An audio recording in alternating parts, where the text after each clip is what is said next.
scrollovaní Facebooku som aj ja narazil na video, ktoré aj mňa takmer zrazilo k zemi. Sledujte to so mnou. Podľa dostupných informácií ide o záznam priemyselných kamier z osady z Medzilaboriec. Je teda bez zvuku, no obsah hovorí za všetko. Zachytáva kortešačky medzi tamojšími osadníkmi. Hlavným aktérom dnešný europoslanec Oľano Peter Polák a miestny kandidát na primátora Medzilaboriec Ivan Solej. Sledujte dobre, ako sa to robí v osadách podľa modusu operandi obyčajných ľudí. Najprv sa davu prihovoril Polák. Môžeme sa len domnievať, čo všetko im človek reprezentujúci Slovensko v Europarlamente hovorí.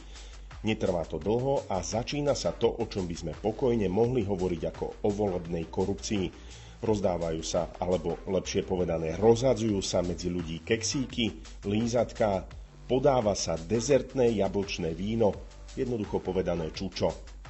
Zábery pod dôstojnosť človeka končia tým, o čom sa už rovno dá hovoriť ako o korupcii. V aute priamo pod dohľadom spolujazca Oľaňáka Poláka kandidát opakovane vytiahne z vrecka bankovku a podajú mladíkovi cez okno a spoločne odchádzajú. Za to bol kandidát Oľano Solej aj právoplatne odsúdený. Peter Polák, pod ktorého priamym dohľadom sa to dialo, si aj ďalej europoslancuje a dnes aj kandiduje po slovenských osadách. Podľa informácií Hlasu sa podobná situácia ako v tomto videu deje v osadách po celom Slovensku. Strana Hlas, sociálna demokracia preto posiela kompetentným jasnú výzvu.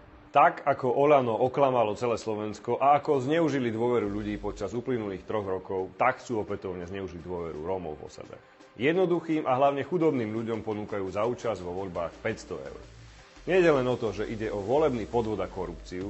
Mnohí z nich tomu veria a kvôli vymysleným 500 eurám, ktoré nikdy v živote neuvidia, sa už teraz idú zadlžiť. Matovič a jeho sekta rozohrala zase svoju šialenú hru s jednoduchými ľuďmi a vôbec im nezáleží na tom, že opäť porušujú zákony. Dosť však bolo nečinného prizerania sa. My im to nedovolíme, spoločne ich zastavíme a poženieme pred spravodlivosť.